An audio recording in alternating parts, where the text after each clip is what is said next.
Okay, तो दोस्तों आज हम चेक करने वाले हैं helmet mount versus chest mount और मोटो व्लॉगिंग में। मोटो व्लॉगिंग में अगर आप चेस्ट माउंट पे कोई कैमरा रखते हैं अल्ट्रा वाइड सेक्शन में, तो आपको ये एरिया दिखेगा।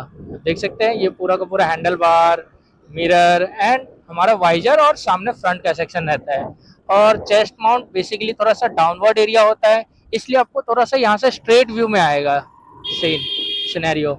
बट वहीं पर अगर मैं बात करता हूँ हेलमेट माउंट की, तो जो मैंने अभी हेलमेट पे लगा रखा है, ये चीज़ें आप देख सकते हो। यहाँ से ये थोड़ा सा अपर डायरेक्शन में, लाइक 15 डिग्री की एंगल पे ये बेंड है, और यहाँ से जो आपको सारा कुछ व्यू देखने को मिल रहा है। अब इस केस में भी आपको अगर कैमरा पूरा अल्ट्रा वाइड पे आपने सेट किया हुआ है, तो आपको मिरर एंड वाइजर देखने को मिलेगा। लेकिन किसी किसी केस में मिरर जो है सो कट जाता है, जैसे कि अगर आप डी वॉप सेट करते हैं, या फिर अगर आपका कैमरे में उतना ज़्यादा अल्ट्रा वाइड नहीं है, या फिर हीरो 11 के बजाय आप जो है सो हीरो 10 पे यूज करते हैं, उसमें वाइड सेक्शन है अल्ट्रा वाइड, बट मतलब कि सुपर व्यू मोड है। और वहीं DJI के अंदर में अल्ट्रा वाइड आता है। और वहीं अगर आप थर्ड पार्टी को यूज करते हैं, लाइक EG1 हो गया या फिर अकाशो हो गया, इन सब में जो वाइड आता है ना सेक्शन विथ EIS, उस केस में ये इतना ज़्यादा व्यू पॉइंट नहीं आ पाता है। ठीक है, तो ये एक दो प्रोस्पेक्टिव की डिफरेंस है, मतलब कि एक ये चेस्ट व्यू, चेस्ट प्रोस्पेक्टिव, और एक जैसा टॉप व्यू हमारा हेलमेट। अब हेलमेट व्यू में ना एक फायदा ये है कि अगर मुझे इधर देखना है तो मैं इधर घुमा दिया, तो ये मेरा हेलमेट माउंट में इधर घूम गया। ठीक है, अब लाइक मुझे अगर इधर देखना है तो मैं इधर ऐसा करके घुमा लिया। ठीक, ये चीज़ें आपको चेस्ट माउंट में फ्लेक्सिबिलिटी नहीं मिलता। चेस्ट माउंट में आपको जस्ट जो बाइक की डायरेक्शन रहेगी, जिधर चलेगा वो चीज़ें यहाँ पे रिकॉर्ड होगी। लेकिन चेस्ट माउंट में ये है कि अगर आपको कहीं पे भी हेलमेट उतार के जाना है तो कोई इशू नहीं, आप डायरेक्टली उतर के जा सकते हैं, एंड नॉर्मल व्लॉगिंग में भी ये आपको काम आ जाएगा। ठीक है, अब काइंड ऑफ लाइक दिस, मैं इधर भी घुमा सकता हूँ, इधर भी देख सकता हूँ, आसपास क्या चल रहा है वो मुझे देखना है, वो मैं देख सकता हूँ। ठीक है, तो वो चीज़ें आपको जो है हेलमेट माउंट में ही मिल पाएगा फ्लेक्सिबिलिटी। तो दोनों के अपने अपने प्रोज एंड कॉन्स है। मुझे पर्सनली चेस्ट माउंट पसंद है, लेकिन दैट मीन कि चेस्ट माउंट जो है सो अच्छा है, बट उसमें एक इशू ये भी है कि आपको एक ऊपर से रिग लगा के चलना पड़ता है, एक तरीके का बेल्ट आपको लगा के चलना पड़ता है, जो आपको थोड़ा सा सफोकेशन देता है, और गर्मी के टाइम में ना बहुत ज़्यादा इशू करता है, मतलब पसीने हो जाते हैं। ठीक, तो वो एक दिक्कत है। यहाँ पे चेस्ट माउंट में मैं आपको एक दो सजेशन दे सकता हूँ। टेलीसन कंपनी है या फिर किसी और थर्ड पार्टी कंपनी का भी आप देख सकते हैं। आजकल एक मैग्नेटिक चेस्ट माउंट भी आ रही है, जैसे Insta360 GoTo का है ना, उसी तरीके से आपका GoPro या एक्शन कैम भी वहाँ पे चिपक सकता है मैग्नेट के थ्रू। लेकिन देखो, मैं उसके ऊपर में इतना ज़्यादा बिलीव नहीं करता, क्योंकि कुछ भी है, मैग्नेट है, और मैग्नेट अगर थोड़ा जोर का झटका लगेगा तो मैग्नेट टूटने, आई मीन मैग्नेटाइज खत्म होने का, या फिर उसका मैग्नेटिक पावर उतनी ज़्यादा नहीं होती कि उतना तेज़ी से पकड़ के रखे जैसे कि स्क्रू वाला होता है, और वो चीज़ें वहाँ से छूट सकता है। ठीक है, तो ये एक इशू वहाँ पे आपको क्रिएट हो सकता है। बट यस, अगर आप एज ए नॉर्मल व्लॉग देखते हैं तो नॉर्मल व्लॉग में आप जो है सो मैग्नेटिक माउंट का भी यूज कर सकते हैं, क्योंकि आजकल ज़्यादातर माउंटिंग सिस्टम में मैग्नेट्स बहुत ज़्यादा यूज हो रहे हैं, ताकि आपको क्विक रिलीज मिल सके, फटाफट के काम हो सके, इस वजह से। ठीक है, जैसे देखो ये बंदा यहाँ पे लगा हुआ है, अब ये चीज़ें मैं हेलमेट में आपको दिखा दिया, ये सेम चीज़ मैं इस चेस्ट माउंट में नहीं कर सकता। चेस्ट माउंट में मैं बस बोल सकता हूँ।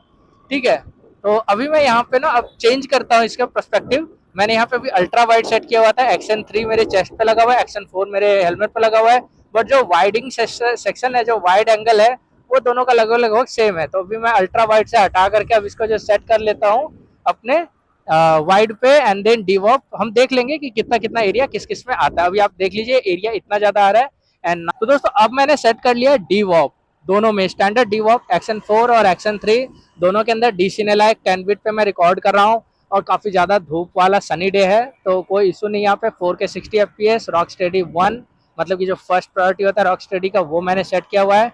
और आपको अभी एंगल ऑफ एरिया दिख रहा होगा, कितना आपको एरिया आपको यहाँ पे आ रहा है स्टैंडर्ड डीवॉप के अंदर में, कि ये जो चीजें हैं इतनी ही आपको दिखेंगी। लाइक इसमें मिरर कट गया होगा, क्योंकि मिरर जो है अल्ट्रा वाइड में तो आता है, डी वॉप सेट करते ही वहां से वो चीजें हट जाता है। लेकिन डी वॉप में आपको एक फायदा जरूर है कि जो वॉप इफेक्ट होता है ना, जो रोटे राउंड राउंड से हल्का सा साइड से आता है, जो गोप्रो में तो हद से ज्यादा आता है, वो चीज़ें आपको एक्शन 4 के अंदर या एक्शन 3 के अंदर में नहीं मिलती ज़्यादा।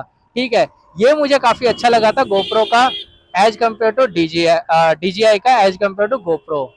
ठीक है, यहाँ पे थोड़ा ज़्यादा जाम है और मैंने अभी अपना वायरलेस माइक सेट किया हुआ है, तो आपको ऑडियो की भी टेस्टिंग हो जाएगी कि डिजिटेक की wireless mic as a moto vlogging कैसा काम करता है। मैंने नॉइज कैंसिलेशन सेट कर रखा है, हेलमेट का वाइजर मैंने ओपन कर रखा है।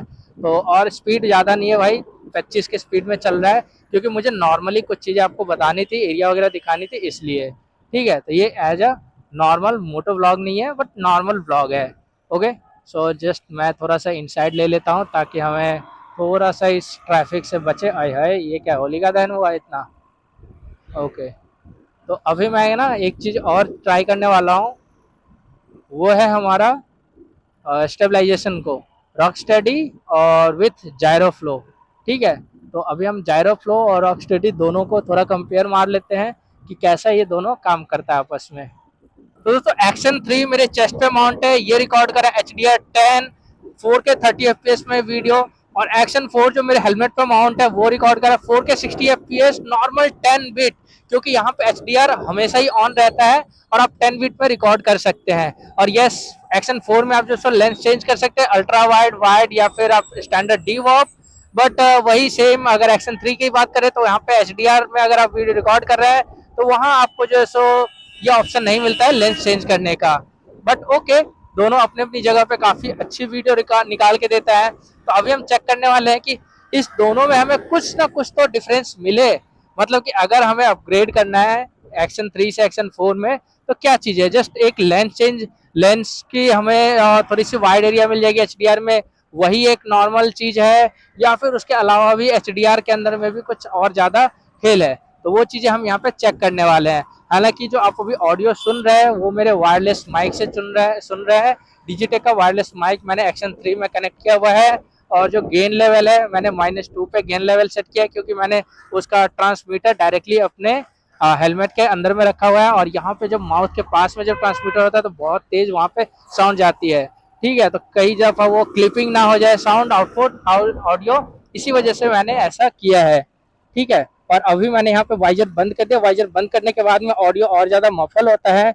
और मैंने यहाँ पे एक चीज़ और सेट कर रखा है, वो है नॉइज कैंसिलेशन एक्टिव, मतलब एक्टिव नॉइज कैंसिलेशन एक्टिवेट कर रखा है। और ये डिजिटेक के वायरलेस माइक में आपको मिलता ही है ऑलरेडी इनबिल्ट। ठीक है, DWM101 इसकी मॉडल नंबर है।